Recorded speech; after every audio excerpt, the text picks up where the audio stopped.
পাশাপাশি পুরো পৃথিবীর দিকে যদি তাকিয়ে দেখা যায়, পুরো পৃথিবী এখন নতুন করে আবার জিহালাতের দিকে দ্রুত ছুটছে।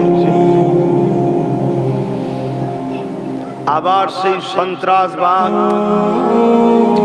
আবার সেই জঙ্গিবাদ,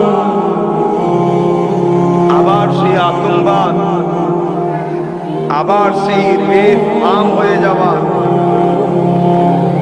আবার সেই পুরুষত্ব হারিয়ে যাওয়া, আবার সেই খুন, দাঙ্গা, হিংসা, রাহাজানি, মানব বিরোধী, মনুষ্যত্ব বিরোধী, ইনসাফ বিরোধী, নেশায় আসক্ত সমাজ ভরে যাচ্ছে। এই রকম একটা অসভ্যতা, বর্বরতার পরিস্থিতি দিয়েও পৃথিবী যখন যাচ্ছে, আমাদেরকে আল্লাহ বেছে বেছে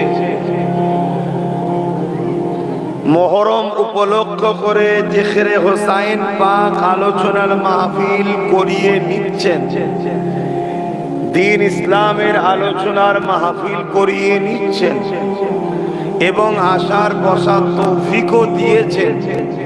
তাই আল্লাহ শুকরিয়া আদায় করে বলি আলহামদুলিল্লাহ। একটু জবানটা ছেড়ে বলুন আলহামদুলিল্লাহ।